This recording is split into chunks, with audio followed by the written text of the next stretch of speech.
link once it goes live.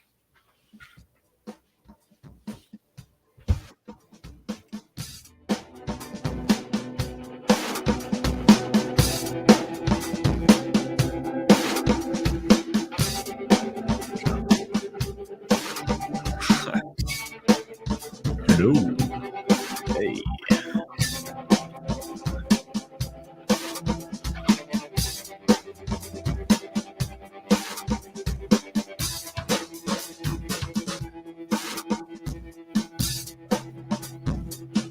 And we're live here with the slow grift. Another grifty evening. Grifty evening. Grifty evening to you, sir. And also grift you. So what's up, man? What's up? Oh, not much, man. Just enjoying the slopes this afternoon. Okay. Past few days, 2 days I've been getting out there skiing. Well, that's good. I haven't skied in 20 years. Oh wow. Yeah. Yeah, it's good to stay limber and feel like a somewhat of an athlete when you're going like 50 miles an hour down a mountain. It's kind of fun, but also a rush. Yeah. If you feel like a woman, hey.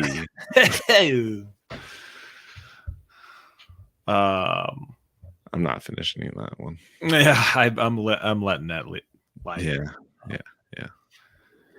Yeah, well, cool. I missed a meeting today, but it was actually yesterday. So even if it was today, I still missed it. Oh no. The word. Oh, double miss. Woo. Yeah. I've done that in reverse where I showed up to work a day early and got stuck in traffic. Overachiever. That's it. Yeah, that's the good kind of wrong, Thanks for waiting for me. Yeah. Super bummer though, getting stuck in traffic for no reason. But yeah, that's okay. Gross. So I'm curious what we got going on. Well, there's a lot happening still in the world of ours, and I'm going to share my screen here. Okay. And so, a lot of ideas being tossed around about what we should do as a country for foreign conflict and whether we should stand with or against one color of a flag or another. I don't know. It's just there's a lot that we're being told about why we have to do one thing or another. And I notice that both fear and hatred are very common tools of convincing people. COVID clearly showed that. But Ukraine is just a continuation of that. Mm-hmm. And to some extent, Ketanji Brown Jackson is also a. I haven't really been following that to be frank, but too busy standing with Ukraine. Yeah, I'm too busy diving into this realm over here. Are we sharing my screen? You haven't done it yet. Yeah. I'm just gonna say, no, you can't be a Stonewall and Jackson, my friend. Yeah, that's good. We'll have to tackle that next episode. Maybe you can bring me into the the Booker tears. Oh no, it's bad. This is an unpleasant sight to my face right now. What do we got here? Oh yeah. Oh, so you just popped in. Well, it's funny you say that because I was actually going to start with this video just as a more light affair. It's a slight hate listen, but it's also so this is a Vox video from 2018. It's an analysis, is it? Oh yeah, baby. Oh my god. So you're gonna get some insight into propaganda. Now, mind you, when they're telling you this about how they view Trump, that also applies to how they're going to use these tactics with, I don't know, a virus a couple of years later. Oh wow. or you know, something else, which will be brought in. And I think it's we can watch as much of this as we want, but I think it's just there's a lot of bell ringing moments. So get ready. Okay, before you pop into this, Okay. let's explain the hate listen.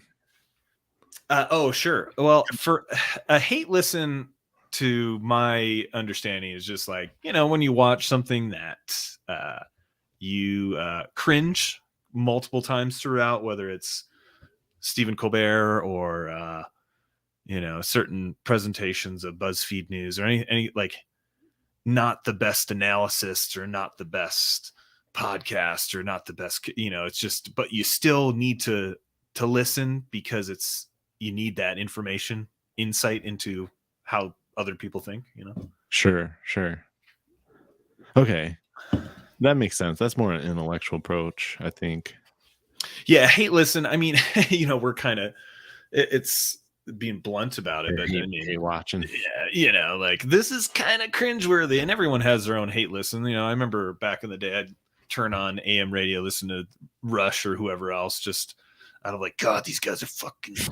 Dude, I listened to Sean Hannity for at least a full year. My God, that's painful, dude. Dude, it prepped me for NPR. Yeah, that's when you realize it's the same. It's all the same thing. It's all the same. One thing or another. Yeah. Because I was thinking the hate listen at first was like what, and maybe this is also true, and we're analyzing it because we need to find out what the other people are tuning into arise that hateful spirit within inside them. Exactly. I mean, that's like in this picture here with Trump and Clinton is the ultimate, in my mind, hate listen. Are you sure about that? Because Joe Biden's kind of making it possibly.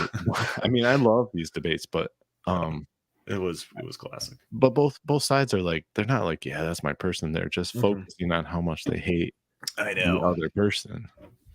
Especially with his red dress as a Republican and his blue tie. Like, tell me that's not coordinated. It all is. Yeah.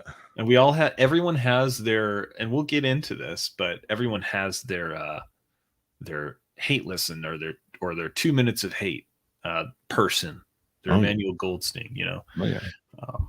Mine's probably closer to me than I'd like to admit.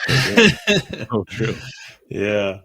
Well, let's hear what Vox has to say about propaganda. I'm sure they have a lot of insights, so let's listen.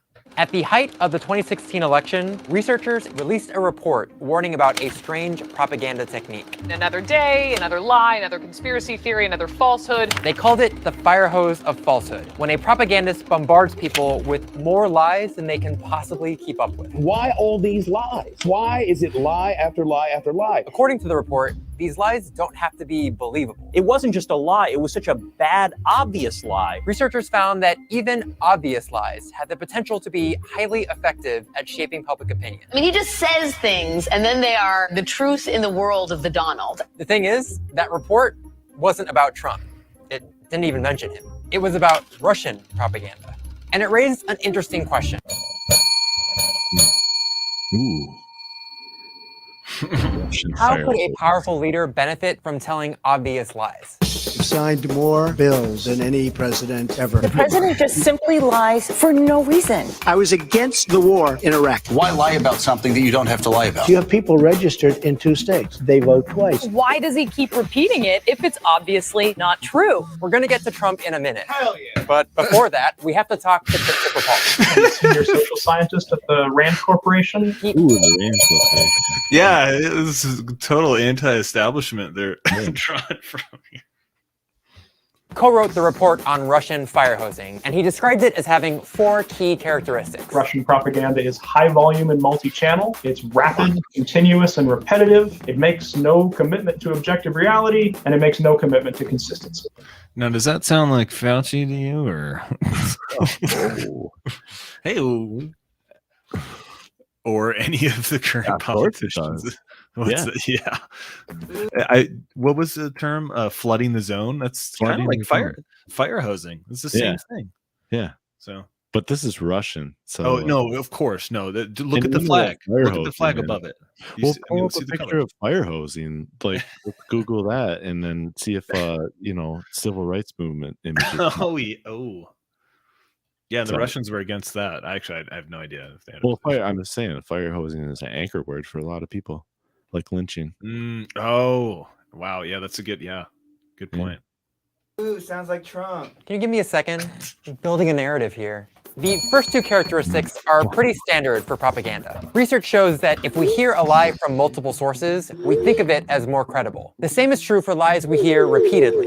The more familiar we are with a lie, the more likely we are to think of it as true. But Basically, we're just stupid. Mm-hmm. We're so dumb. We just, it's how we operate. We just believe everything.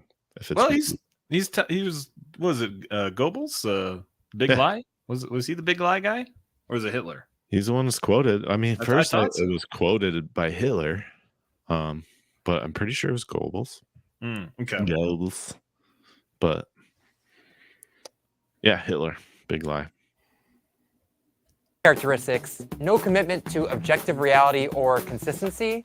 That's surprising. They don't care that much about the truth. Much of their propaganda is either completely false or has a kernel of truth. Maybe the most jarring example of this was in 2014, when the world watched as Russian troops entered Ukraine. There were a bunch of Russian soldiers wearing uniforms without insignia, and those were little green men. This was a huge deal. Russia was essentially invading a country they had said they were not going to invade. But when Putin was asked about it, were these Russian soldiers? No.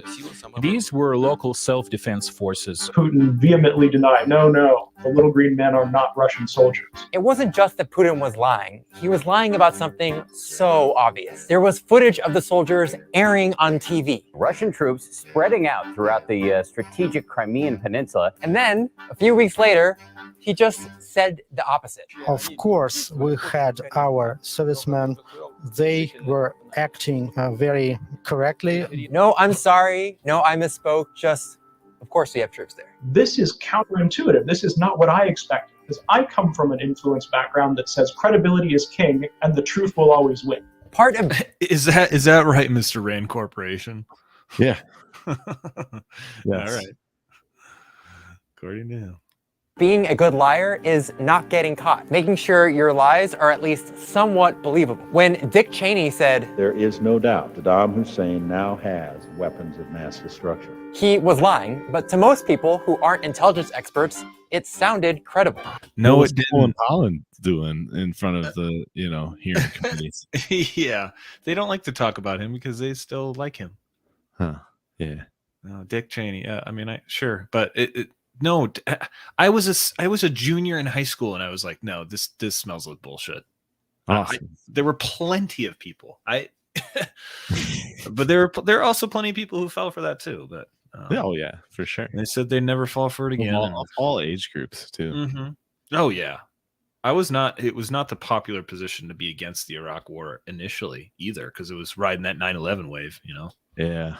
The terrorists again that same. Well, now it's like the Trump wave went to the Putin wave, because it's like, oh man, who can we hate? Oh, that guy, yeah. But right. I guess we can continue to watch. We'll see how much you want to continue. Is this Zach? Is this guy's name Zach? I don't know. Probably Zach Basham. Nice tats there, bro. Someone asked, "Hey, did you eat my sandwich?" You'd say, "Nope, I brought my lunch from home." You wouldn't say, "You never had a sandwich." But when it comes to fire hosing, believability doesn't really matter. I think being willing to not be seen as credible is okay with the Russians. We'll come back to this. But right now, it's Trump time. Since the election... Dude, isn't this hilarious? There's just... It goes back to my point about some people being addicted to PSYOPs. And being addicted to traumatized, like, yeah, give me the 2 minutes, hey guy, yeah. And they're leaving it in because it's like, I don't know. They're psyop addicts. Yeah, I'm building a narrative here. I love that one. Yeah, Mr. Narrative. Yeah, he's putting it out there. And people have pointed out that Trump uses fire hosing too. I really had no view that this would be anything that anyone would think about applying to American politics. That's not what I'm about. I am concerned with foreign intervention in our political processes. Okay, fine. Donovan, bring in the second interview, please. I think it can be deceptive just how different they look. But despite the different styles, I think they do the exact same thing. This is Masha Gessen. She's a Russian-American journalist, activist, and all-around badass. And she's been warning about the similarities between Trump and Putin for years. They just create sort of this unmanageable volume of falsehood. Gessen argues that fire hosing, telling and retelling obvious lies, isn't about persuasion. It's about power.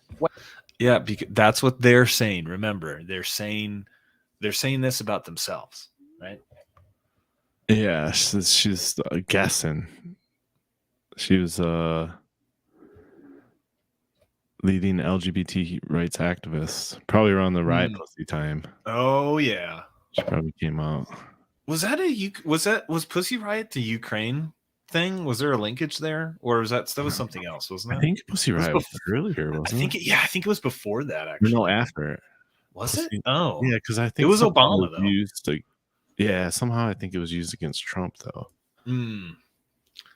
That started it too, like this whole Pussy Riot thing. Yeah, I think you might be right. It was before. Yeah, I feel like it was, but I mean, this has been ongoing for so long. Yeah. When Putin says there are no troops in Crimea, or when Trump says he never mocked a disabled reporter, they're not just lying.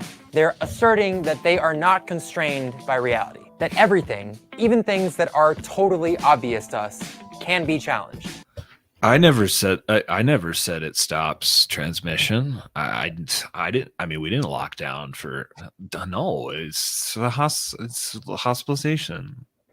Yeah, but see, this is where their little number 3 and 4 on the bullet points, where it was like no consistency was number 4, but number 3 was they're denying reality. And then we got the Rand guy talking about how do we know if it's true? Well, if you're denying like I'm saying these people are denying reality. Yeah, exactly. No, then they get to make up the truth. It's amazing. Yep. Yeah, and whatever they're saying about Trump, it's like that is what, like, they would also do that. You know, that's because they understand the power of that. They're explaining the propaganda, but explicitly through the lens of Trump, when in reality these techniques apply to anybody who wants to use them. Yeah, Trump's like a signal jam for them. Yeah. Well, what was the line she said? It becomes unmanageable, an unmanageable amount. Who's managing it? You know what I mean? It's just a funny. Probably unqualified people. If it's unmanageable to them. I mean, that's just like the COVID. It's like there was many different paths to go down. And if we had different sets of people running things, we would have gone down a different path. Yeah. Talk about unmanageable for those people. Yeah, for sure. No one's managing those people. That's right. Just head down though. Keep going forward. Except us. That's where Slow Grift comes in. Yay. That's a very clear demonstration of power. You have to engage with what he said, even though it's false. Those last two features of fire hosing, the shamelessness, the inconsistency, like they're you said. kind of the point. The way that they lie makes the obviousness of the lie part of the power play. Yes, I know that you know that what I'm saying is absurd. And I assert my right to say whatever I want whenever I want to. He keeps urinating on the sidewalk and we have to keep wiping it up. Not the sidewalk, the living room rug. Yeah, on the rug. Why would you let him in your house? Right? Yeah. Yeah. Like so much wrong. In your house. You won't piss on your rug. Let him piss on the sidewalk. Just piss. Dude, you let in this hateful man who what? It's like Stockholm syndrome. Oh, 2012 Pussy Riot. Ooh, okay. Yeah. Wow.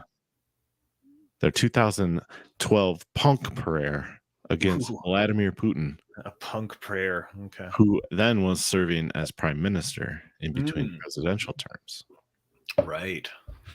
Yeah. And interestingly, they led it at Moscow's Christ the Savior Cathedral.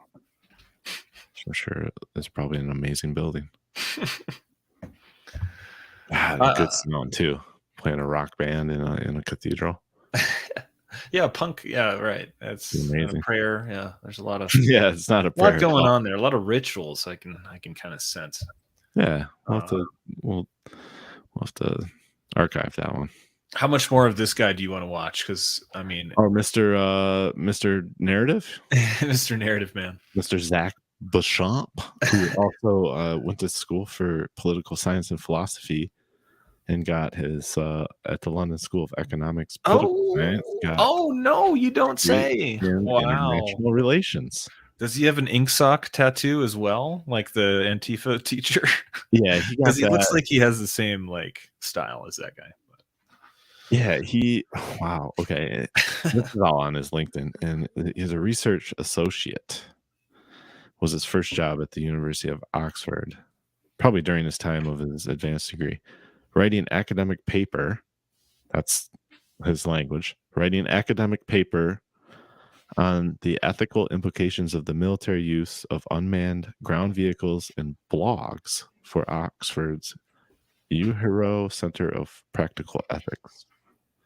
So he's a blogger and wrote a paper on the ethics of unmanned ground vehicles and war. Wow. Yeah, I wonder, we'll have to dive into this guy a little bit. He looks so innocent. Yeah, sure. Yeah, he's very, very clever and cute. All right. But to answer your question, as much as you want, baby. Okay. Let's just play a little bit more. Yeah. Our knee-jerk reaction to lies like this is to fact-check them. Fact checkers are having a field day with this one. President Obama did not found ISIS. He was not wiretapped. There was no warrant out. It is not the biggest tax cut in U.S. history, as the fact checkers have noted. But if the goal of fire hosing is to assert power, fact-checking misses the point. There's nothing quite so humiliating and disempowering as trying to prove the truth. Think of... Is that right? Is that right? Is that the most disempowering and humiliating thing, is having to prove the truth? I believe so. If you don't know what the truth is, I assume that it's so hard. It's so humiliating. Probably be very difficult for you. Yeah, if you don't have any interest in pursuing it, it's very humiliating. Or any compass to seek the truth. Yeah. Or any defenses against lies. That's what this sounds like. It's just like everybody's defenseless against lies. Like the virus, they're just popping up everywhere, you know? Well, it's not teaching people to parse what's being said and if it's true or not. It's just like, oh my God, it's just so many lies. We don't know what to do. Like, really? I mean, if you have time, you might be able to figure something out. It's just that learned helplessness they're kind of perpetuating. Yeah, probably their own. Yeah, well, that's their own blindness to it. And on that note, I will leave it there because all right, yeah. We've got a lot of hate to get to. Oh goodness. You know, because it's for some people, hate seems to be like intoxicating. It's like they get high on hate. And I think the originator of this idea, at least in my head, is the 2 Minutes Hate from 1984. Are you familiar with this? Or well, yeah. You seen this? Yeah, I've read the book. And this it was a big deal, man. It was like everybody looked forward to it, and Winston just kind of like trudged along, you know, and kind of didn't he like act like he was hating just to fit in?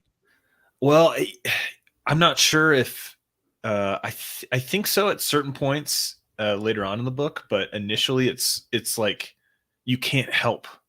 Everyone is just, it's so captivating. If you're listening, you'll get the sense from just the screams. But I think this is what I've been thinking about a lot in regards to, you know, who people are claiming to stand with and who they hate. Huh. But even as we grasp at victory, there is a cancer, An evil tumor growing, spreading in our midst. Shout! Shout out his name!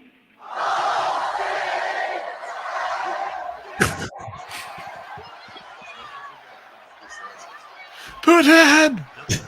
Putin! I love that. I love the cross eyes there. Yeah.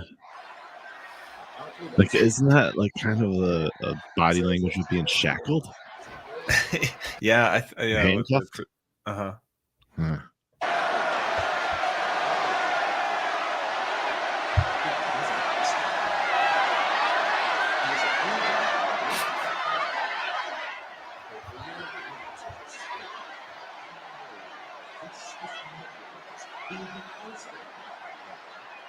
Why aren't they hating? Oh, they will. Hmm. I think. Pretty sure.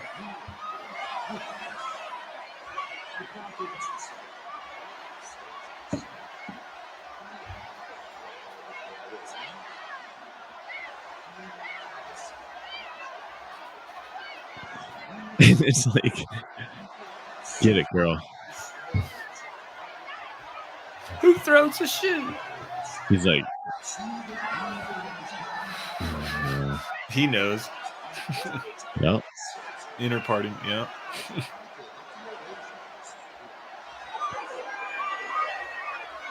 This guy. It's literally this guy. Mr. Science Man over here. 1-year-olds.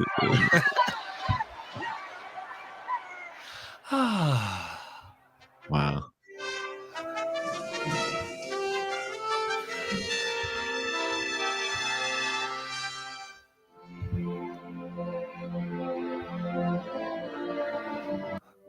Build back better. Wasn't INSOC like something like Information Society? I think it's English socialism. I'm pretty sure. IIN? Yeah, I think that's just how they abbreviated it, but I think that's what it's referenced to. Interesting. So it's in groups like that. It's pretty intoxicating. It's one of those things that in the book, it's just references people's inability to not participate in it because it was it's such a collective experience. Yeah. And when I think of that, like, I don't think of literally that's what people are doing, but I think like in their internal dialogue that it might have elements, or maybe 20 seconds of hate, throughout the day, like in little like pings. Mm-hmm. Little pangs of hate, like, this motherfucker. Yeah, there's a catharsis in getting that out and just like having a target for that energy. And I don't think it's just like I don't want to. You'll hear about it probably. It'll probably be like a meme around the internet. But like, so you had like during the hearing for Supreme Court today, you had Tom Cotton. Familiar with him? Yeah. What is he from? Oklahoma? Something. Yeah, Republican. That's really all that matters. And then immediate, like, so he was bringing up like, hey, he was bringing receipts, like, what can you explain this ruling? Can you explain why you made this decision on pedophilia cases? And they're really going hard on the pedo. And immediately following him was Cory Booker, who went kind of like on this whole emotional. Apparently she pulled out some tissues and wiped her eyes.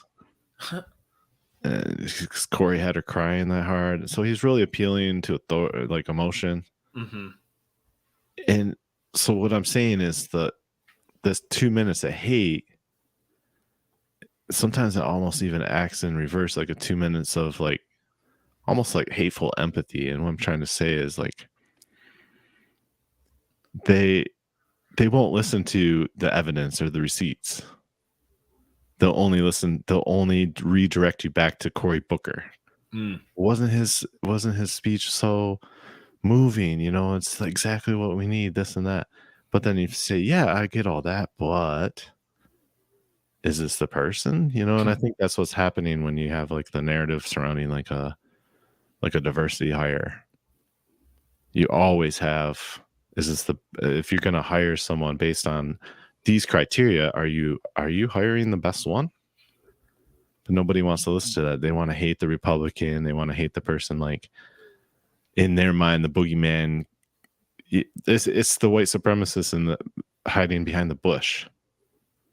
You know, and if you oppose someone of color, you're holding on other merits. If you're opposing them on other merits, and they happen to be a person of color, then all of a sudden you're that behind the bush person or that idea, and you're just trying to keep them down, not because they support or go easy and light on pedophilia. It's because their skin color. And I think when I see these, you know, people in this crowd like screaming and yelling, those people that I'm talking about, that's what I see in their heads, you know, in their brains. I see that kind of outrage because you don't want to go too far. You don't want to press that pedophilia thing too far, because then eventually they'll just blow up at you with hate. Yeah, these people remind me of the people that Ted Kaczynski talked about, just the over socialized, underinformed people, you know. Yeah. But I see what you're saying regarding in reverse with how it can backfire, kind of, is what you're saying. Maybe it's just evolved, playing the card too hard. Yeah, or just it's so ingrained, like they don't even have to gather together anymore to hate. You know, and the problem is, it seems so obvious sometimes, especially in these situations, that to anyone who's somewhat aware of what's going on or how human psychology can be used against ourselves, is that like there's some patterns here that we're being marketed to and using very like primal urges and things far beyond our comprehension of why we gravitate towards certain types of propaganda. And that's what makes it so infuriating. The Vox clip where they're talking about there's no commitment, and what does that even mean? There's no commitment to truth. Like, okay, you still may tell the truth, but you're just not committed to it. Like, what does that look like to be committed to truth? And then to say that, or reality, you know, when you bring up these things about how psychology can be used, has been used against populations, that's just, they deny that reality. That reality is totally denied by the media, and then by extension the people who follow the media in terms of their linear thinking. It's infuriating. Yeah, I mean, it's everyone but our media. Don't worry. Yeah, it's just this one time. It's different this one time. Yeah, I've noticed that a lot too. Going on. It's infuriating in its own way. Well, and like it's the track record too. Like we have a track record of lying, but now that's what I'm saying. Trump's a signal jammer. Like then he comes in and calls the media fake, so we have to do the opposite, and now just completely blindly trust the media because he said it's fake. Oh, it's a great dialectic, isn't it? We're just bouncing between. Well, what a great on-off switch to be. Just embodied by one person. Well, no, not one. Well, it is one, because Putin is Trump again. Back to your Goldstein. I mean, we're handing off the Goldstein torch from. Well, sorry, in between was the anti-vaxxers, obviously. and now that's been passed off The- because to the Ukrainians are 65% not jabbed. But Ooh, yeah. didn't know that little. Oh yeah, it's don't you just love that contradiction of who these people are standing with? Wow. Hey, what about your neighbor down the street? Anyway, Well, then we should stand at least 65% commit to standing with Ukraine. 35% or whatever. Hey, however you want, it's your choice. Yeah, Your choice. So this idea of how hate and fear can be used to manipulate us, it goes to what hatred actually is serving. Why we give in to that pain. And well, let me I found this video of this I think she's a therapist, but she does a really good job of explaining the purpose of hatred. Hatred, I call this the profound mirror, because what I've noticed about hatred, and this is also a part of Jungian psychology, is that hatred is a sign of the complete loss of your boundaries, right? Anger is about boundaries. Anger is about the boundaries from the outside. So if people are challenging you or trying to abuse you, your anger should step up. Shame is about boundaries with your own self, so that you aren't doing anything that would challenge or abuse others, right? Anger and shame work together to keep you upright and to keep you socially viable and also socially worthwhile, right? Love it. And anger and shame are incredibly important emotions for your entire psyche, your entire personality structure, your entire life. When hatred comes up, what it says, this is the language of emotion cards. What it says is your boundaries are gone. This person and their evilness, or whatever you want to say, has come in and has broken all your boundaries. And your shame is gone too, because you're willing to go out and attack back. Kill him. Yeah. But I love that idea she's putting. We should link this so that Sure, I yeah. want to figure out for sure, but no, this whole video, the full video that she has about this is I love that definitely idea. I love that idea. It's useful too. Mm-hmm. But I mean, linking to it. Sure. No, but of hatred. The way she talks about shame and anger. My mind was blown. Mm. Yeah, I mean, you don't really think about it being your boundaries because your shame keeps you in check. It keeps you from saying something that will be perceived as hurtful. Perceived is the key word. Yeah.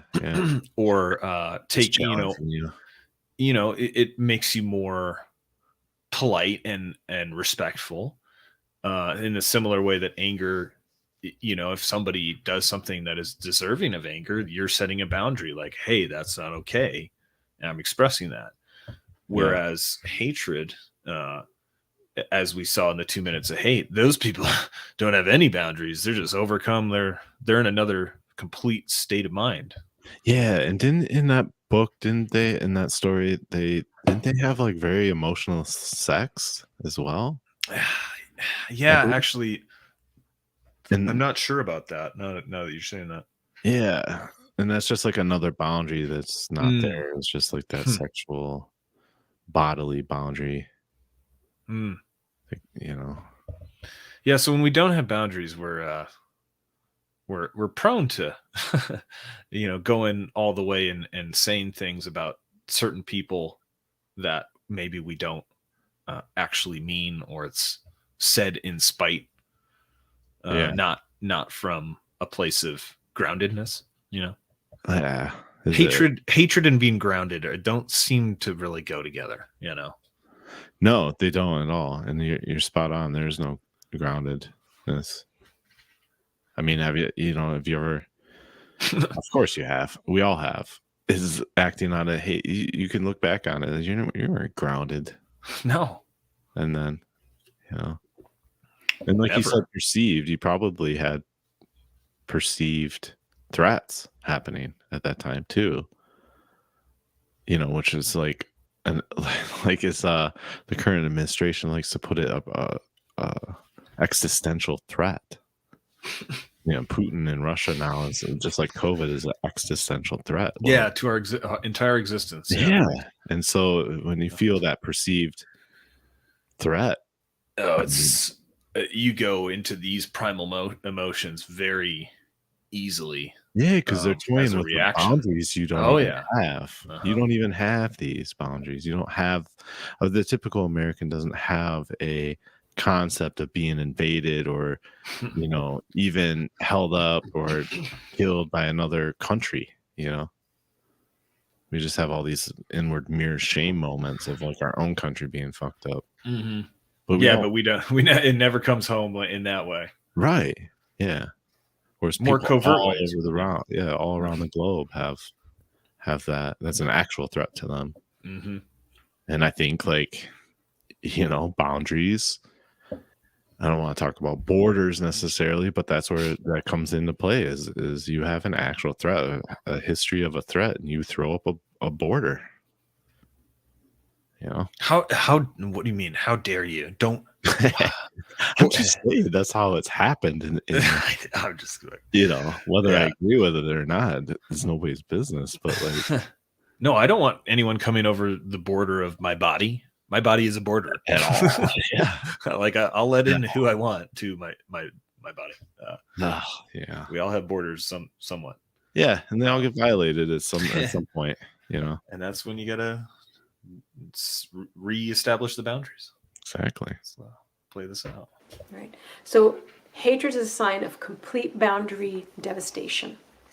And what they find in Jungian psychology and what I've seen and what you can see everywhere around you is that hatred is a mirror and the boundaries drop because there's someone living out things that either you've always wanted to live out and they get to do it and you're just filled with rage about it, or because they're doing something that your whole moral structure says that you can't do and get away with, and they're getting away with it. Hatred's always about the person, right? But it's also always about you. And in Jungian psychology, there is a process called shadow work. Hatred is considered a part of your shadow, a part of the things that you can't accept in yourself and you demonize in others. Hatred is also the split side of adoration or romantic in love feelings. Interestingly, they both light up the same parts of the brain, hatred and infatuation. Sorry, I got clipped off there. But yeah, the profound mirror, hatred. Yeah, she said shadow work, which always raises a little bit of a flag for me. It's a very occulty. You know, I come across a lot of books and a lot of books that are dealing with shadow work. I also deal with like tarot, and they can't just like leave it to Jungian psychology. So that's where I'm kind of hung up. But she's right. I think she's right. Yeah, it's a reflection. Like here, the reason that you hate someone or something is because of something that is going on inside of you, one way or the other. Whether it's because they're doing something that you don't agree with, or they're doing something you don't allow yourself to do and you want to do, and you hate them for being able to do it. Which we see both ways because, you're not looking out for the common good or for your community by not choosing not to get the vaccine, you know, or or also hatred because it's like, well, it's bullshit that they didn't have to get it because I did, you know, like, well, you didn't, you could have made a choice, right? But you're also resentful for the other reason. So it's interesting how that, but it's a reflection of their own character ultimately. But. Absolutely. Yeah, it's a little bit of envious. I feel like, whoops. Hey, ring the bell. Full bell. But yeah, like, yeah, I just get that little like envious feeling from, you know, I see it a lot, I guess, where it's like, well, you get to do this, you know, it's like, wow.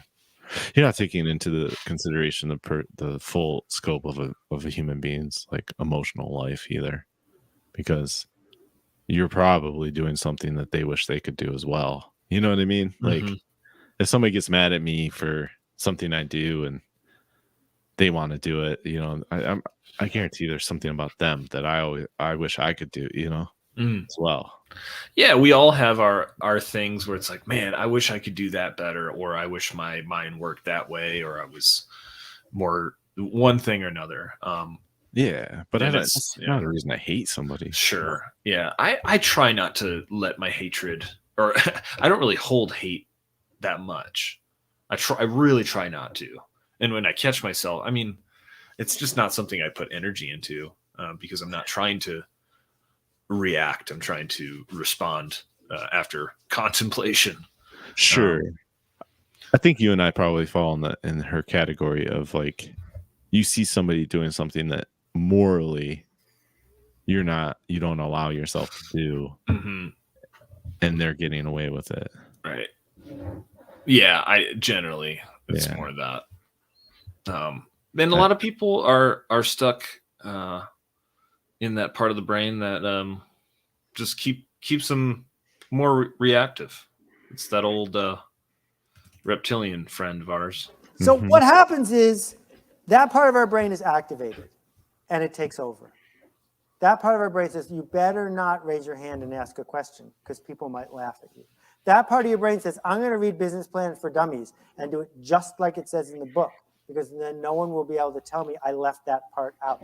That part of your brain says, I better not reach out to this person and offer them something because they might take advantage of me, or they might laugh at me, or I might say the wrong thing.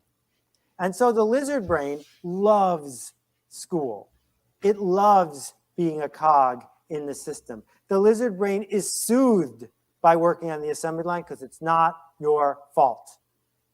And if it's not your fault, you can't get blamed. And if you can't get blamed, you won't get in trouble, and you end up homeless and starving to death and dead. And that's the only way it thinks, black or white, in or out, one or the other. I can relate to that. Yeah, I mean, there's a certain level of when you don't want to take responsibility, when you don't want to have that,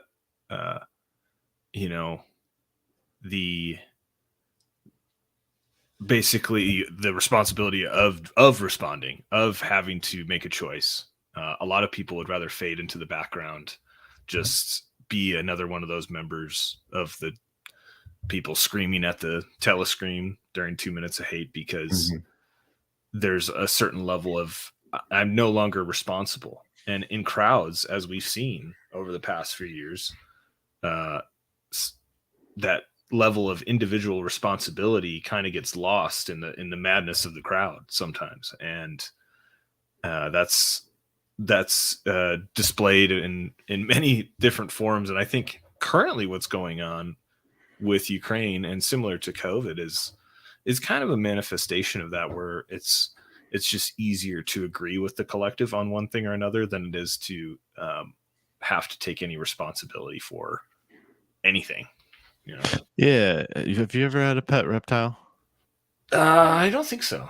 No, I don't think I have. Like, have you ever seen them in like a little glass, the little glass box, and like baking with their sunlight on?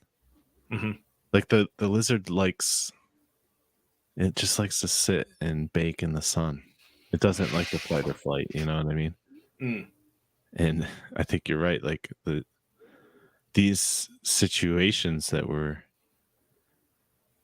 being thrown at, or thrown at to us, they're just big, for a lot of people, just big old bake lights. Like you don't have to, like you said, it's easier to follow along with the crowd because there's no fight or flight there in the crowd. Everybody's just moving in one direction. Yep. If you can bury yourself close enough to the middle, there's no, even then, any threats coming on, they're not going to get you because you're in the middle of the crowd. Yeah, and because you're parroting what everyone else is also parroting, then it's just this self-perpetuating echo chamber that is, allowing you to get further and further into your own kind of artificial sense of what you believe or why you even are doing anything, Yeah, totally. And even like the arguments they're so standardized for everyone that I don't even think I don't even think that they have to fight, because if they just repeat, it's not even, I don't even think it triggers that reptilian reflex of a fight. And this is where I can Masha was her name, I think, Guessin from Russia, in that earlier clip on Vox, where she's saying that it's so hard to pursue the truth, and like what did she say? It's like unbearable or I can get down with humiliating. Yeah, I can get down with her on that, because if you've ever argued with somebody who already has like a pre-programmed argument to your argument, and you're just trying to talk about the truth, like let's just say the truth about COVID, it is unbearable to pursue that truth, because you come up against so many like rows and rows and rows and rows and rows of just like frontline like propagandists. They don't send the warriors into battle first, you know what I mean? So the main propagandists, if you can create a bunch of little fact-checking propagandists out there, you never have to battle as a master propagandist, because you just keep sending out more and more of these drones. It is unbearable, Colin. It really is. She's 100% true. I'm gonna look into more of her stuff, because she's it's unbearable that I know we were mocking her. It's unbearable. Well, I was saying it's unbearable that people find that unbearable, like that they can't even bear to explain their own position. Oh, unbearable! I can't. It's such a burden that I even have to. The truth. No, I think it's up for debate here. I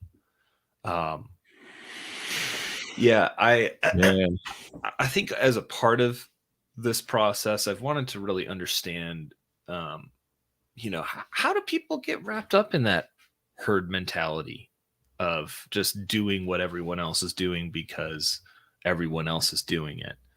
That kind of the closed loop of, I don't know what you call it, progress or something. Is it UBI? Oh, we're getting there. Yeah, it's a new token. The herd token. Have you? No. Be bought in that? The chattel coin. Oh boy. Yeah, dude, that's a fork. They're gonna fork that. So it's a fork off the vodka.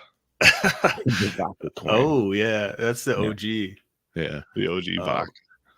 This kind of explains pretty well how we fall down these traps. This quote from John Steinbeck's classic, The Grapes of Wrath, paints a powerful reality about human nature. It depicts humans as the social animals that we are, reminding us that in times of uncertainty, people are afraid. And when we're afraid, we rely upon the herd to guide us. Sure, the crowd's guidance can be a useful crutch to lean upon, but what happens when we use it too often, when we're just lazy? The concept we're teasing out here is known as herding behavior, and we can define it as people doing what others do instead of using their own information to make decisions. So they're just giving. So hold on, pause it. I want to read this too, but they're just giving us new words and defining it. That's a great point. Is this actually in some kind of diagnostic manual? I don't know. You keep playing. I'll look it up. Yeah, please. It could be. Often we see a large number of people acting in the same way, and we think there's no way that they could all be wrong. They must know something that we don't. We start to base our decisions off of the assumption that everyone else has done their research or knows something that we don't know. But that's not always the case. Herding behavior is actually an economic investing term. What? So did these guys just kind of pull it? Associate it? Yeah, maybe. Man, there could be another definition. It's just if you just type in herding behavior, you get that's herd hard behavior, which is not the same as herding behavior. Yeah, right. And herding, social influence, economic decision making. Why does my dog herd my kids? Okay. Herding instincts, but you get a lot of just behavioral economics. Let's see, what is herding behavior investments? That's all you get. So maybe they pulled it, but maybe there's another definition somewhere. Yeah. It's that chattel coin. It's all about the chattel. Yeah, we got it. It's dropping soon. Consider the following example offered by Robert Schiller, an economist at Yale. Suppose two restaurants open next door to each other, Restaurant A and Restaurant B. The very first customer sees two empty restaurants and must choose which one to eat at based only on their appearance. Red and blue. Let's say she chooses Restaurant A. The second customer sees one person eating at Restaurant A and an empty Restaurant B. She makes her choice based on two things.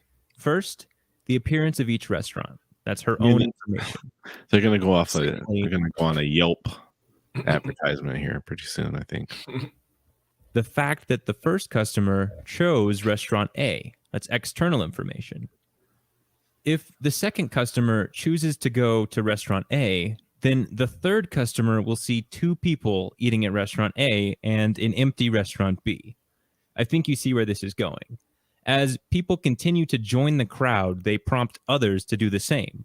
Eventually, each customer might end up at Restaurant A, which could actually be the poorer restaurant. Which I don't know if you've heard of Dave McGowan's work into Laurel Canyon. You've talked about Laurel Canyon. So there was this group. It was Vito and the Freaks, and it was I think they're basically the originator of what people associate as the hippie image, the long-haired hippie freaks. Mm-hmm. They would in the early days when all these bands were coming up, like the Byrds and the Doors and all these other acts in the scene, they would essentially show up to their concert and be the scene. And the band at the time, like the Byrds and the Doors, were not very good live acts. But because Vito and the Freaks would be there, it'd be a scene unto itself, and it would attract people because what are all these crazy people doing at this new scene, Yeah. And so they assume that, these are the bands, when a lot of people from that time were like, yeah, these were actually not some of the best bands playing. They just had really good marketing thanks to Vito and the Freaks and other parts of that. But yeah.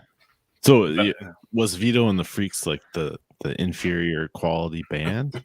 Well, they were just like the groupies or the people that were in the audience dancing to get the crowd hyped. Hype. But almost like undercover marketing to where people weren't aware that they were part of some kind of operation. But but that's how you manipulate public opinion. And has this happened in color revolutions? I digress. Yeah. What's happened is people have ignored their own information, and that creates a distorted signal chain. We think that everyone has made an informed decision, and that decision appears to have value. But in reality, everyone has based their decisions on the decisions made by others. And because of this, our decision contains no real valuable information. These chains of behavior are sometimes called informational cascades, and they help us explain everything from standard conformity to fads and booms and crashes. Speaking of boom, this quote. Yeah, so we have a lot of people doing things because everyone else did them and because everyone else believes it, and everyone else has the same sign they're putting in their front yard. Classic pump and dumps in the stock market. They're pump and dumping Yeah, we should. Revolutions and shit. They're definitely selling Ukrainian flags, at least. Oh my god, it's ridiculous. Yeah, man. And sunflower lapels. Whew. Oh boy, I haven't seen those yet. No? Watch that Senate hearing. Oh, is that a Ukrainian signal? Then I'm assuming, obviously. Yeah. I know it's their symbol, but I didn't know that's why they're wearing it. Yeah. And it's not their symbol, isn't it? Just their national flower. I thought the symbol was like that. Maybe, yeah. Sickles. Totally sure. Pitchforks. But the way that this herd mentality, this herding behavior has been turned on recently with both COVID and now Russia is through the manifestation of like the scapegoat ritual, which we all know the term scapegoat. It's, somebody takes the blame for something, and it's everyone's turns their ire to that person or that thing, that group of people. Yeah, the scapegoat is the unassuming human being. They're not assuming that they're vulnerable or that people will just blame them for no reason. You know what I mean? They can be innocent. They can be guilty, culprit. Low level or either way. A convenient scapegoat. Epstein would be a good scapegoat for some people. Now, he's also guilty, obviously. True. But he's a scapegoat for a lot of people. Yeah. And I found this video. It's from Truth Stream Media. You know those guys, right? Yeah, I love them. They produce some really good content, and so I went down the scapegoat rabbit hole here. In ancient times, the accumulated misfortunes and sins of the whole people were sometimes laid upon a dying god, who is supposed to bear them away forever, leaving the people innocent and happy. It's the idea that it's possible to transfer the burden of pain and sorrow, guilt and sufferings, the bad and the evil, to a chosen person who will then do all the quote-unquote suffering for it in lieu of the group. Once a moral purging has occurred in the form of ridding society of this polluted person who has now been infected with the morbid matter of everyone else involved, a ritualistic cleansing has taken place, a form of ceremonial purification. The way this is done repeatedly and has been for hundreds of years and continues to be done even today smacks of a religious belief for these people. It's a ritual, much akin to the cremation of care at Bohemian Grove. And they wouldn't keep doing it if they didn't think it worked or derive something from it. That's just basic. You don't do something over and over again if you don't believe in it and believe that it has an effect. And yeah, it's very useful ritual. Yeah, it serves and it works. Otherwise, they wouldn't continue to do it. And it's amazing how easy it works and how frequently. But yeah, how frequently exactly? I could see once every 20 years or something. Yeah, it seems to be accelerating though. Like we had time between the Russians to Osama. We had a little break in there. Yeah. And then you're talking the 90s. Yeah. I mean, the scapegoats was the musicians back then. I guess, yeah. Like the moral degradation of society was like the fault of like the rap, Nirvana and NWA, and then the rap, and all that, Huh. There's always a scapegoat going around. It's very, very useful, and I found this series. I don't know. I forget the outfit that did this, but it goes into why we scapegoat as a society and what purpose that serves. I'll just roll this first one here. There's a certain humility needed to understand that I'm the product of other people's desires, starting with my parents. Humans tend to group people on the inside and on the outside. in order to maintain group identity and social cohesion. It's a never-ending process. And that can bring us into a dangerous, vicious cycle, because as humans, we have a natural tendency to transfer blame, which means scapegoats are all around us. All it takes is somebody to stand out a little bit, and that starts this process of scapegoating. Once one person has identified a person or a group as problematic, it makes it a lot easier for the second and third and fourth person to believe in the guilt of the scapegoat. Much in the same way that that restaurant really got a lot of people, because a lot of people are there. It can work in the same. It can work for love and hate. You know. Yeah, and I think also in terms of he's saying it becomes easier for more people to do it. I think it also makes it easier for the individual to do it multiple times. You know what I mean? So you scapegoat someone the first time in your head, you know it's wrong, but you need a scapegoat. But the fact that you've already done it once, you can do it again. How easy? Well, it's easy. Yeah. It works to some degree. Yeah, and like some people won't let you scapegoat them. You know. Well, you can still be scapegoated in private without you being aware of the ritual being done to you. You know. Yeah, that's true. Yeah, like you don't have to be present. That's totally true. Yeah. Wow. Because I'm sure we have been scapegoated by one person or another throughout our life, and throughout this whole time, the last few years. Yeah. But it serves a purpose in that it kind of brings a sense of relief for the people who are transferring that blame away from themselves. And, much like hatred is that profound mirror, instead of looking inward, they use that hatred and look outward. Yeah. You mean the shame to look inward? Yeah. Well, yeah. And then they project their feelings of whatever the situation is onto an object as a way to resolve their own tension about one thing or the other. Because it's easier to view it through that lens of, we're fighting this evil villain and we have to do whatever it takes, Yeah. And the point was made earlier about the fear of uncertainty.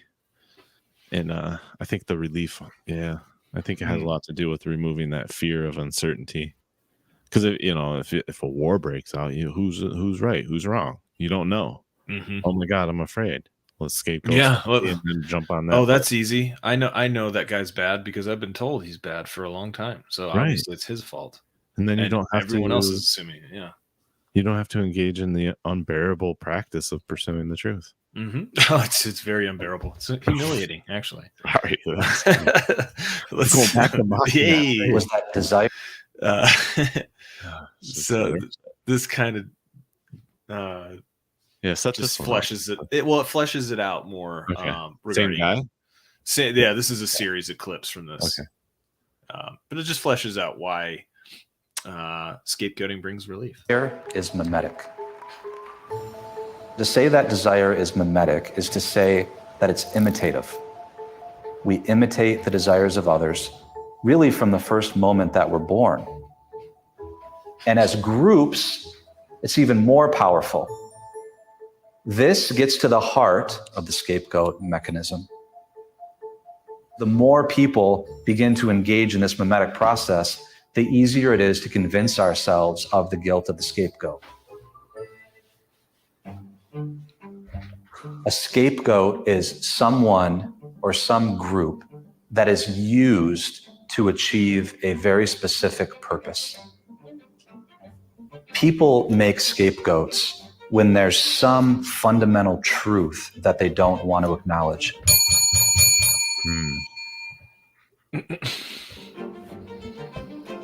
So a person or a society can transfer the blame onto them and expel or eliminate. I love this Elizabeth Holmes, like, yeah, it's just very random choice. It's totally random.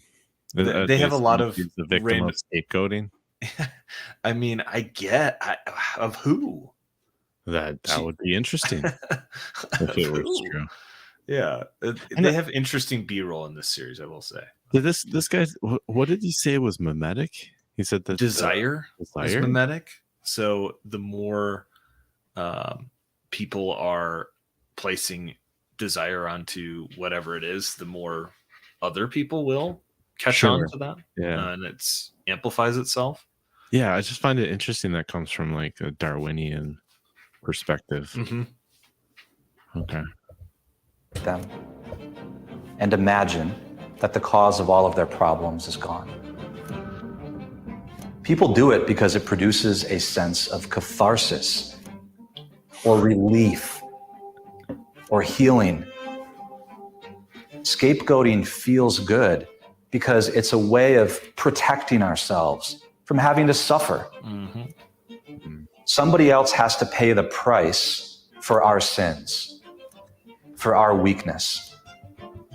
Scapegoating also forms group identity. So throughout history, when there's absolute social disorder, is the time when there's most likely to be a scapegoat. And the scapegoat brings a moment of peace and relief.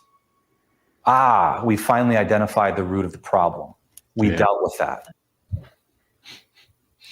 Wow. Yeah, when a scapegoat is most useful is what was that line? Let me play that back.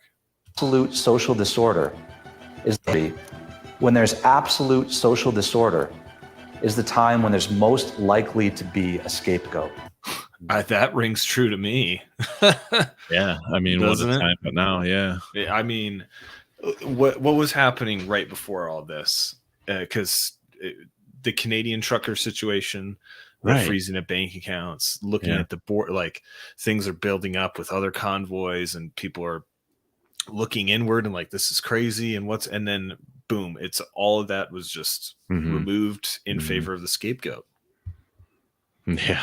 Mr. Russia Man. Yeah, there was really nobody to scapegoat in that rally. No, it was like, hey, this stuff isn't working. It's not, and maybe it's doing the opposite, or maybe like whatever they're saying doesn't make sense. And gee, Trudeau doing this in Canada, this is a little freaky. And then, I mean, that he was probably like, Klaus, can you talk to Vladimir? Do me a favor. I'm scared. But this is all kind of a Gordian knot for us, to be honest, because like how do you explain to people the difference between scapegoating and holding people accountable? Because, and I say this because of the, 2 years of hate towards Fauci. Like there's people I'm sure that believe he's just the scapegoat. You know what I mean? He's just the innocent little guy that's just running around being, having all the sins and arrows tossed at him. He is the science. He's the science scapegoat. The science scapegoat? Yeah, because he is the science. Remember, people aren't, they don't hate me. They hate science or whatever. Oh, so you're saying that he's being set up to give the I think he's just the scapegoat all around for like both the people in power and the people who hate what's being done in the name of COVID. He's just the all-around scapegoat. Yeah, because if you look into his emails, there's other players that are way more. He seems to be more of like a foot soldier. Like, hey, Fauci, we need to control this narrative. You do it. Interesting. Yeah. But that fact of when society is in disorder, the scapegoat provides a sense of order, because then you can, instead of, and I can imagine all of these people kind of who have been in the narrative regarding COVID, and they're getting a little restless and they're wondering what's going on. Hey, what is my government doing? And like I'm not cool with this. Like, but I don't want to look inward and oh my God, Putin. And then they don't have to. And then it's this whole, and whatever they said in the True Stream media about, you're able to send away that evil onto that object and send it out. It's just World War III, man. No biggie. Minds of normies. You know, you're totally right. Everybody switched back. Anybody on board with changing their mind about things? Yeah, even if they're not into Ukraine or that whole situation, it got wiped off from their purview, so to speak. Yeah. It totally undercut that. I mean, even as somebody who's like, no, this is still bullshit. It has you focused on this other thing because what's the truth over there and what's going on? Like, good timing, guys. Yeah, you can always play the war card. Go back to getting your $500,000 loans with incredible interest rates.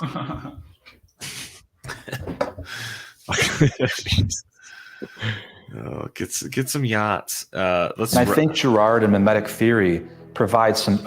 Let's wrap this up. Yachts on auction.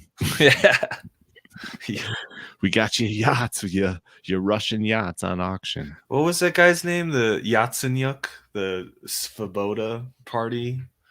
No, it's yachts. Yatsenyuk. Dude, that sounds so familiar. I don't know.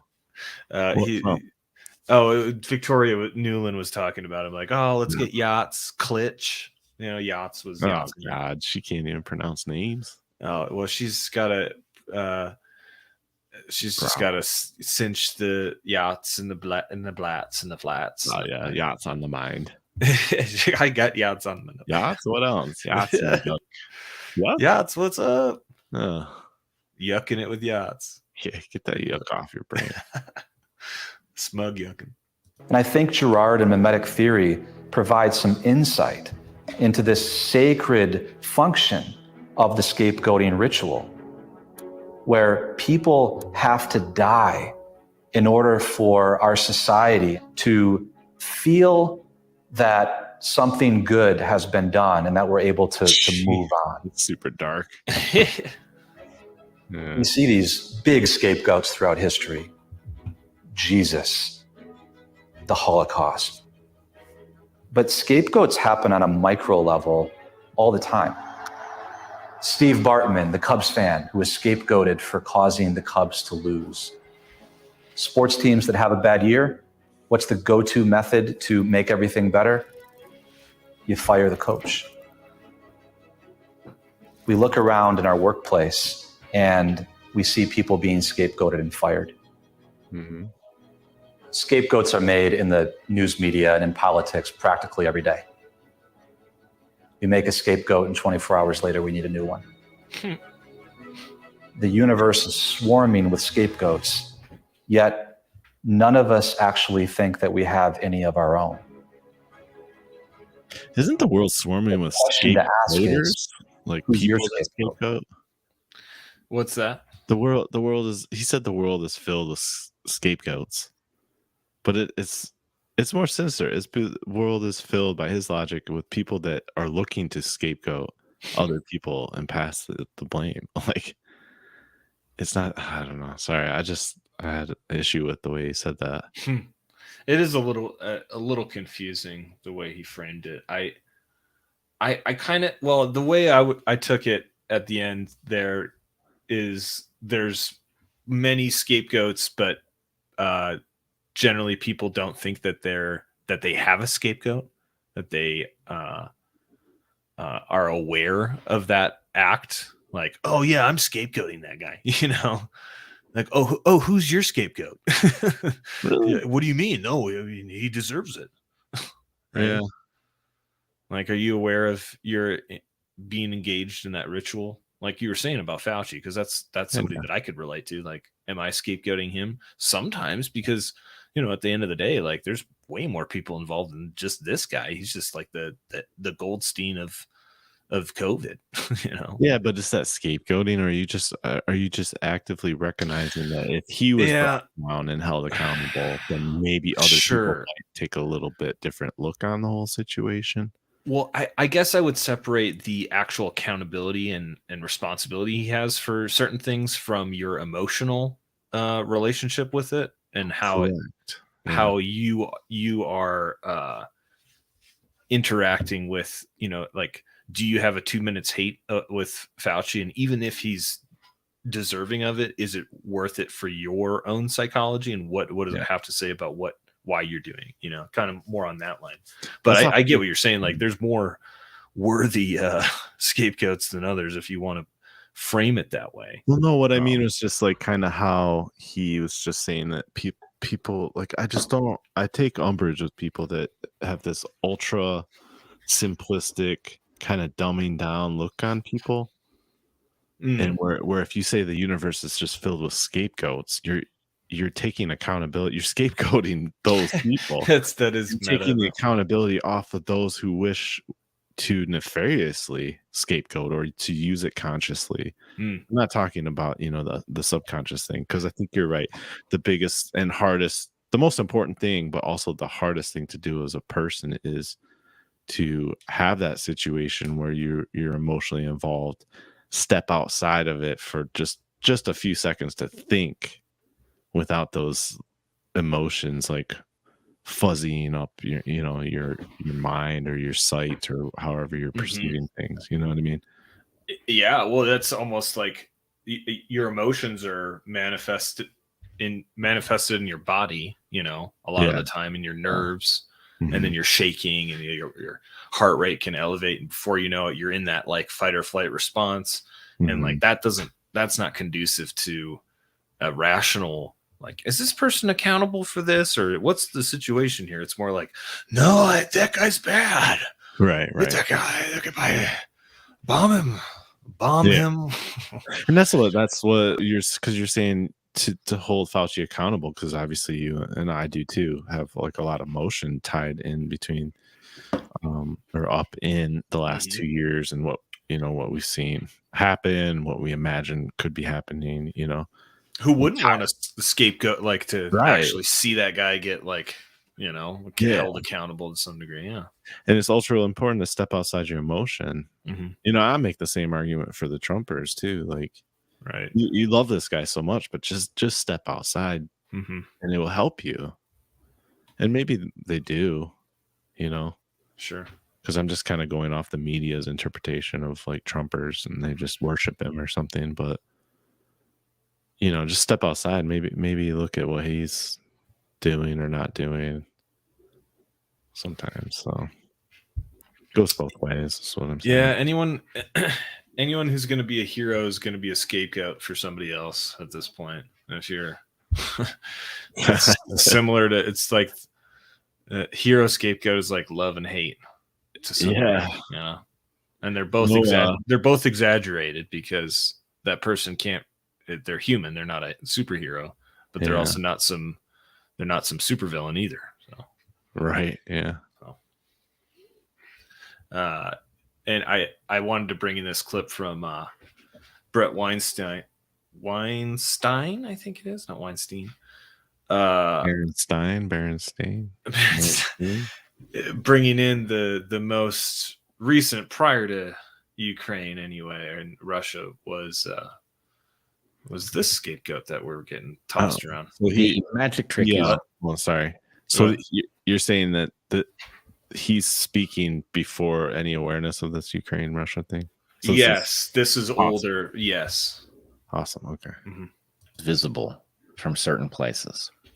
The idea that to oppose vaccine mandates, to oppose any vaccine, to have any doubt about the efficacy, safety, the wisdom of any vaccine renders you an anti-vaxxer, no matter how vaccinated you may be, is a tell, right? That is the monster letting you in on a secret, which is that the term anti-vaxxer doesn't mean a goddamn thing. It's a threat, right? It's a stigma that will be appended to you, irrespective of your beliefs and behavior, and that you should be very, very frightened and you should run from that stigma. You should do what they tell you so they don't wield it at you.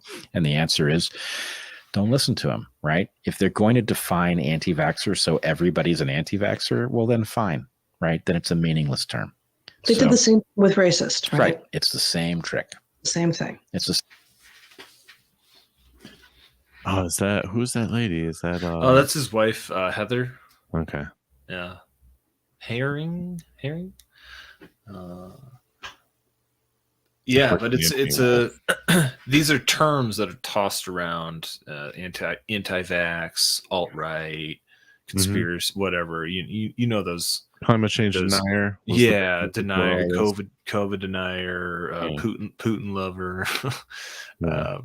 You know, there are those terms that are seen as, if you don't make us use this term to make you the scapegoat, you know. And cancel culture is another ritual of scapegoating. It's like a more people like 21st century version of it, but yeah. And it serves a purpose. That's why people love canceling. It's like, oh, I just love. Oh my God! Have you sent off your goat today with a new thing of blood? Have you done it yet? Oh, I sent my goat off into the woods, bloody, ready to just absorb all the evil that I myself have not resolved. Right? Yeah. Wow, Becky, maybe you should deal with that instead of wasting another goat there. Yeah, Becky. Someone's milking that goat. Yeah, Becky's a big goat lady. I don't know if you know that, but no. Good for her. Yeah. Well, I mean, you know, she's not all bad.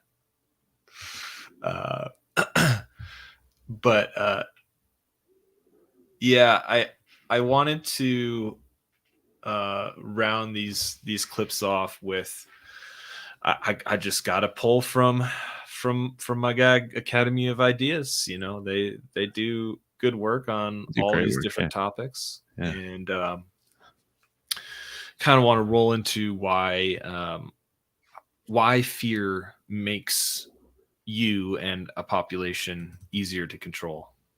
Individuals looking to take advantage of and manipulate others have long realized the power of fear. When one is gripped by fear of a threat, real or imagined, their rational and higher cognitive capacities shut down, making them easily manipulated by anyone that promises safety from the threat.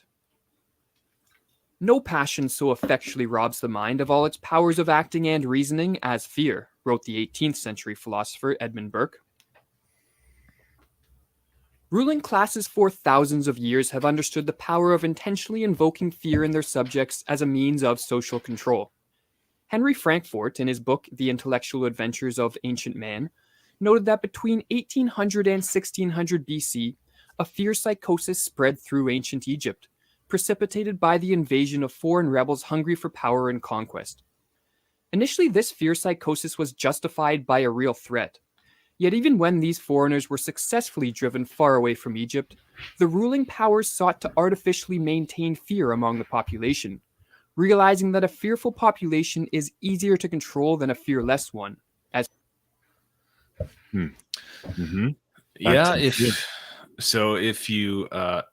if you're fearful, you're always going to be looking your own mortality in the mirror, and you're going to immediately go towards cowering or looking for somebody to protect you or do irrational things.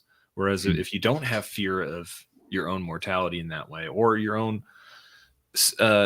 excessive levels of safety or whatever it is, then you're not going to fall prey to the traps of, the mass formation stuff as easily. Yeah. Man, I don't even think it matters anymore what these people are afraid of, as long as some sort of fear in them is being used. Yeah, it's just a new target. I mean, it'll change. It'll probably change before the end of the year. Honestly. But it makes no sense. Like, it just makes no. I agree. It will. It will, because the election's coming up. Yeah, right. After the election, we'll go to something else. I mean, wait till Jackson isn't nominated. Wait till that's denied. I mean, they still got to bring out the burn in the streets, because that really puts the fear in the Republican side. I feel like that's a Summer Olympic affair. Like, Yeah. they can't do it every 2 years, because then it burns out the effectiveness of it, you know. Yeah, but I could be wrong. Maybe we'll be speeding up. You know, they just got to get some new words. Yeah, maybe this is just in its infancy. Yeah, you know, because then it'll seem like 3 months is a long time. Here they are again. You know. Yeah, fear. It's the I mean, it's getting the lizard brain in there, you know. It's getting your survival instinct kicked into overdrive, when in reality it's just all through a media portal of what could happen based on what is supposedly happening from sources that are shall we say less than reliable, generally. And clearly there's a reason why governments use fear. Because it works. It works. It's very easy. It's probably the lowest common denominator for them. Predictable. It's pretty. Yeah, they've put it through all the tests, and here we are again and again. And let's listen. The artificial construction and maintenance of fear in a population by a ruling class has remained pervasive from the time of ancient Egypt up until the modern day. Oppressive governments often maintain their grip on a nation by continually invoking fear, and then proceeding to claim that only they, the ruling powers, have the means and ability to protect the population from such a threat. The whole aim of practical politics, wrote H.L. Mencken, is to keep the populace alarmed and hence clamorous to be led to safety by menacing it with an endless series of hobgoblins, most of them imaginary. John Adams, one of the founding fathers of America, echoed this sentiment, writing, "Fear is the foundation of most governments." Wow. Hey, you guys remember that guy, John Adams? Didn't he have a son? Quincy? Oh. Didn't he? I think no, it was president. Well, it wasn't John Quincy Adams. Oh, was he his son? Yeah, I think John Adams was the second, okay. and Quincy was the you're right. Fourth? I don't know. But the man knew some stuff there, because boy, I mean, even though he's one of the founding fathers, it's like, is he putting fear in our foundation? Yeah, he's letting you know. Because the very American part of me is like, oh well, he meant it in a way that he's fighting other countries. Yeah, right. You want to believe that, right? Was he? Yeah. Who knows? Yeah. I don't know their character, to be honest. They're all kind of cartoonish at this point. Yeah, exactly. But I want to believe it. Yeah. But there is it's not all hopeless. Because I do like to end on a more uplifting note, that like we're not totally in the dark. We can't give in to fear, or the fear of the just all of this that we're surrounded in all the time from other people. And I think this show is kind of an example of the antidote to fear, which is to try to pursue truth. And let's hear how he wraps it up with that. George Orwell, in a related manner, viewed political language as largely a form of propaganda designed to deceive people, as he wrote, "Political language is designed to make lies sound truthful and murder respectable, and to give an appearance of solidity to pure wind." The technological advances of the last century have given those in power the ability to propagate their narratives and engage in fear-mongering to an extent never before seen in history. However, despite the unnerving situation we find ourselves in, there is an antidote to the power of propaganda and fear-mongering, that being knowledge. Plato rightly stated that ignorance is the root of misfortune. And as long as we remain ignorant of the fact that all too often, those who claim to protect us from fear are actually manipulating our fears for their own benefit, then we will be contributing to the misfortune of the world through our ignorant compliance. The philosopher Voltaire stated that those who can make you believe absurdities can make you commit atrocities. To avoid being an individual who can be convinced of absurdities, one must become an active truth seeker, instead of the all too common passive propaganda receiver. That's it. Yeah, interesting. that's Voltaire. That's not it, but that's the start. You know, like you have to start having an inquisitive, curious mind, which you know, it's not incentivized for a lot of reasons, and it's also as who was that lady that you referenced earlier? We watched the video of the Russian the Masha journalist. Yeah, Masha Gesson. Yeah, the how humiliating and oppressive or unbearable, invasive. The search for truth. Yeah, the search for truth. You know, it's exhausting. Do you find this exhausting? Communicating the truth, I do. Yeah. Well, just having and trying to understand it. Yeah. Doing what we're doing now.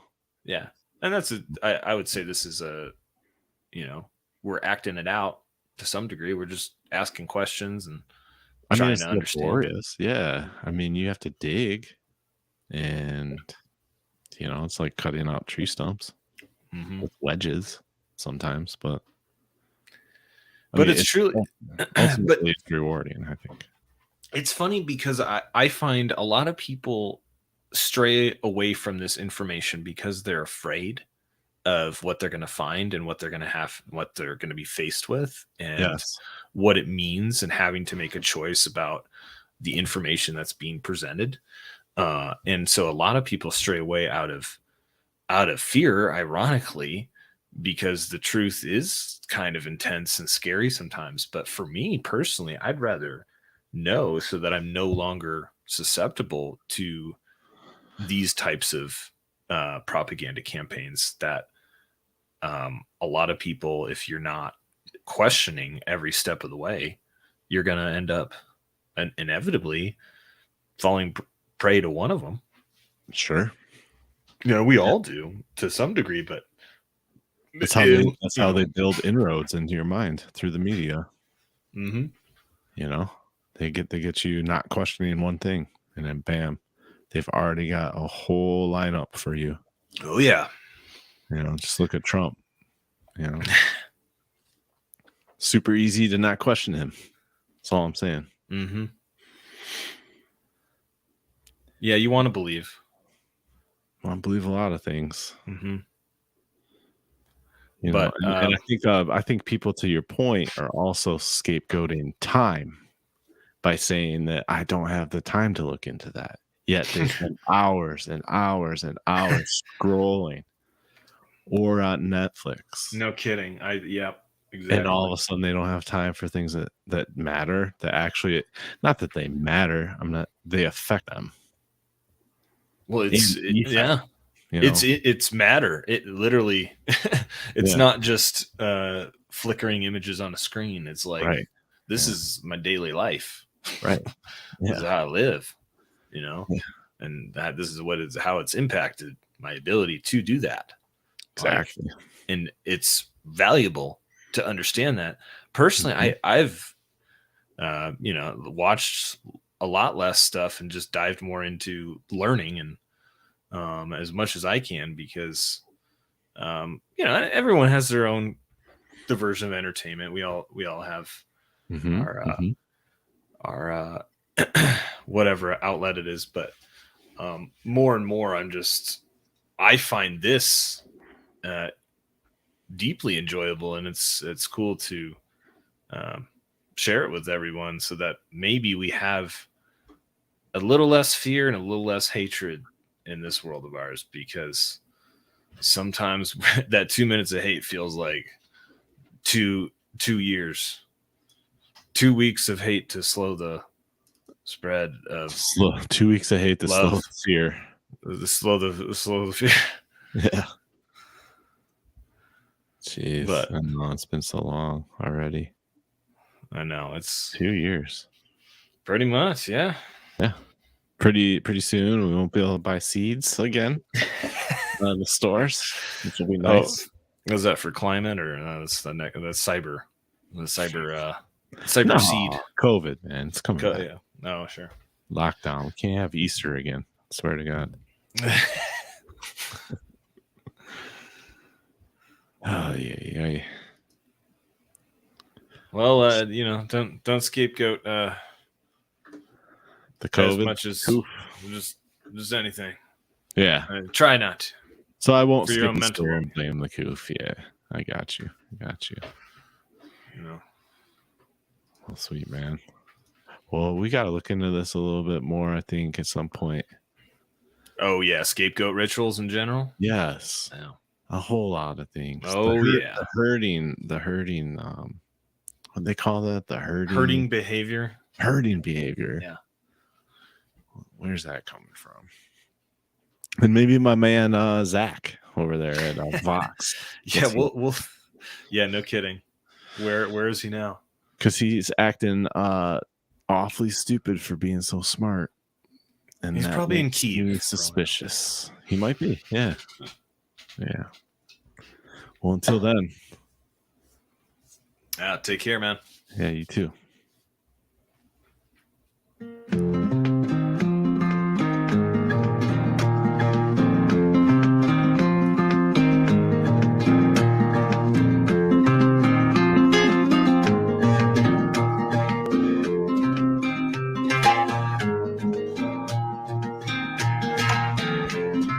What's the point if you ain't kind? Careful, love, careful, love.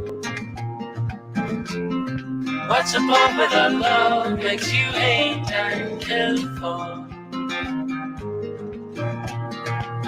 You got a heart on fire, it's bursting with desire. You got a heart filled with passion. Will you let it burn for hate or compassion? What's the point if you ain't kind? Careful, love, careful, love. What's the point with a love makes you ain't kind? Careful. What's the point if you ain't kind? Careful, love.